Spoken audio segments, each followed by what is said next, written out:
Well, hello, I'm on board P&O's IONA. This is day 6 of 7-night Norwegian Fjord cruise. So, having been on 6 days, I've got a pretty good idea of the ship now. I've explored it top to bottom. I can let you know what I like, what I'm not so keen on. But before I do that, can I please invite you to subscribe? If you hit the subscribe button and also hit the bell icon, and that way then when I upload a new video, it will let you know. Okay, so we embarked on Saturday in Southampton. So the traffic was murder to try and get near the cruise port. It took about 20-25 minutes just to go that last half mile, so that was really frustrating. So I could see the ship, but I couldn't get on it, so it was just crazy busy. But actually, when we got into the cruise port, it was really slick, straight through, security was fine, and now with no testing in port, which is amazing, we could just get straight on the ship. We confirmed we'd done tests at home, we just got straight on the ship, so that was fantastic. So a cocktail in hand by 3, so can't complain about that. So as you enter the ship, you get on deck 8, which is the promenade deck, which then takes you through to the atrium.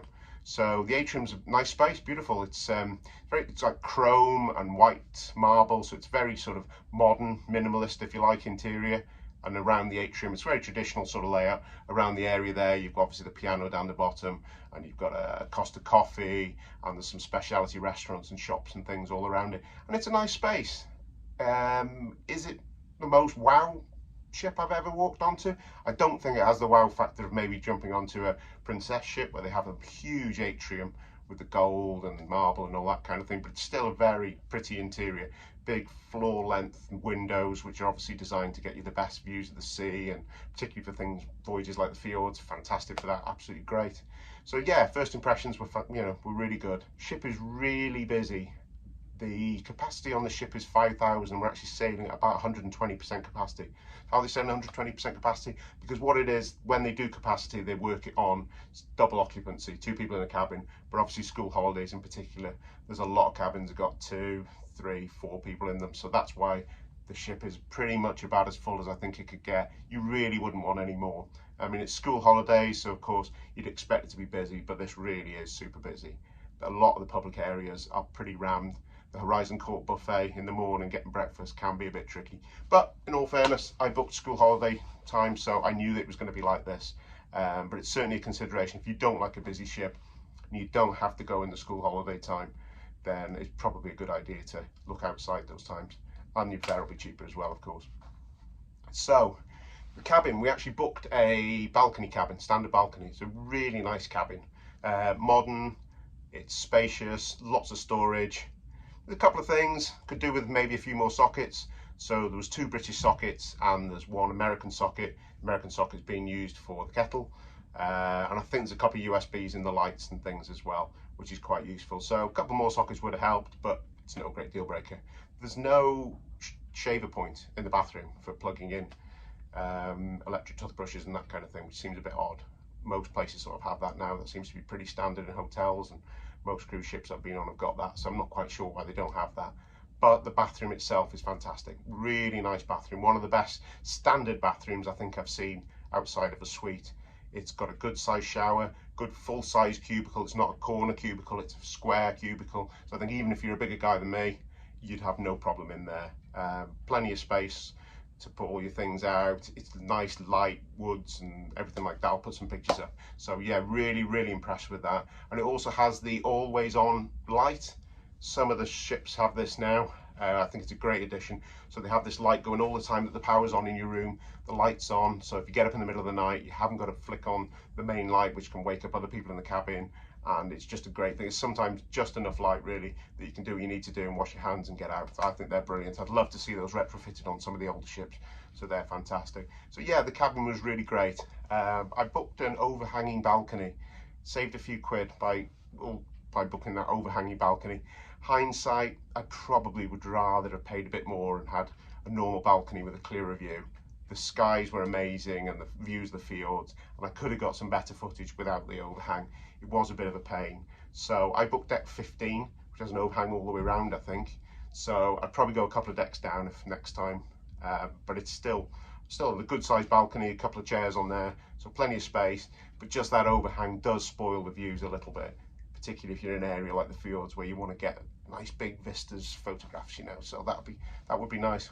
So moving on to the ship itself, I guess one of the big selling points on this ship is the sky dome, right in the middle of the ship. They put on music shows in there, acrobatic shows. It's actually a swimming pool during the day. There's a couple of whirlpools in there, and obviously a bar and things like this.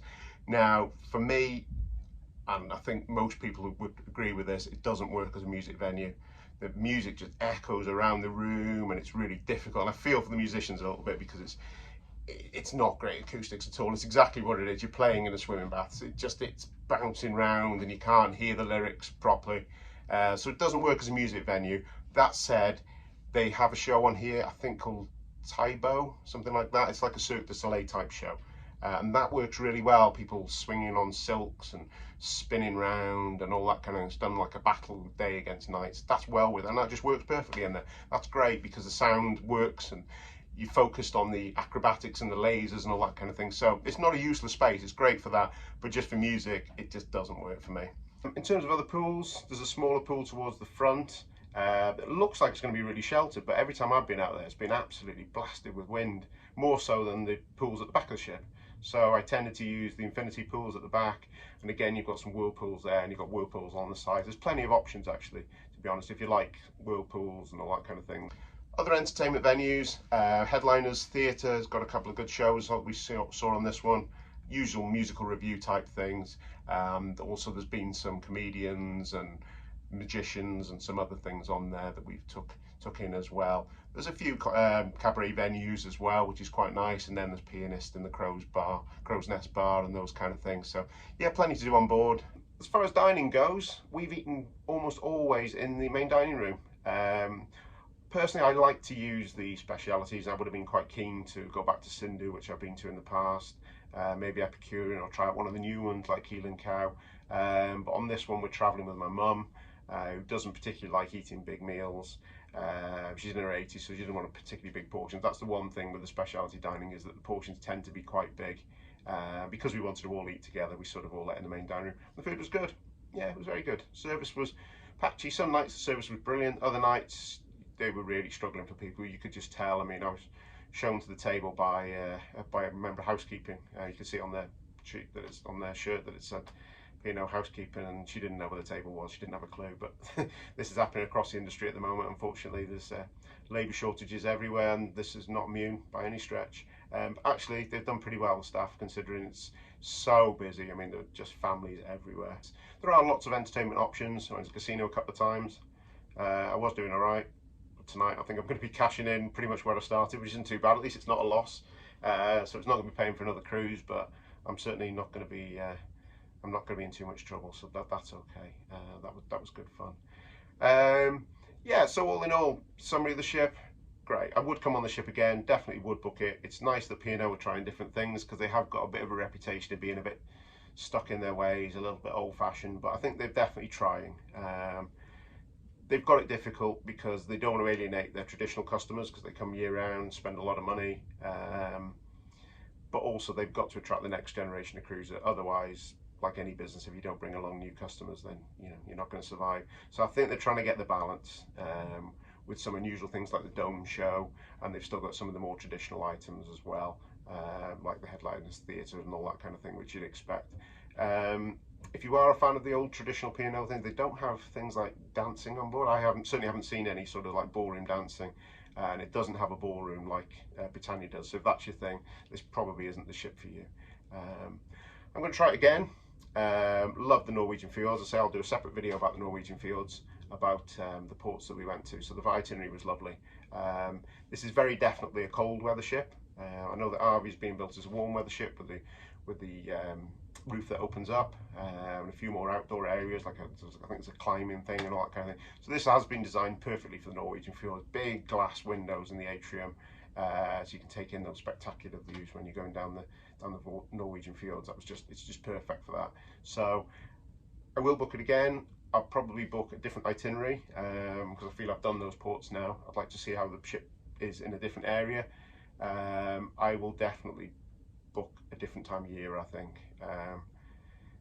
I think I'll probably try and get on the ship when it's a little bit quieter, when there's perhaps less families. I mean, it's a family ship, so I can't have any complaints. Obviously, I knew it was going to be busy with families, particularly in August, and with my own kids as well, so I'll be bad to criticise that. So yeah, I definitely want to try it again. I would recommend the ship. And as I say, if you check out my next video, that'll be all about the ports that we went to. And thanks for coming along. And once again, if I can ask you to subscribe, that would be absolutely amazing. Thanks very much. Bye for now.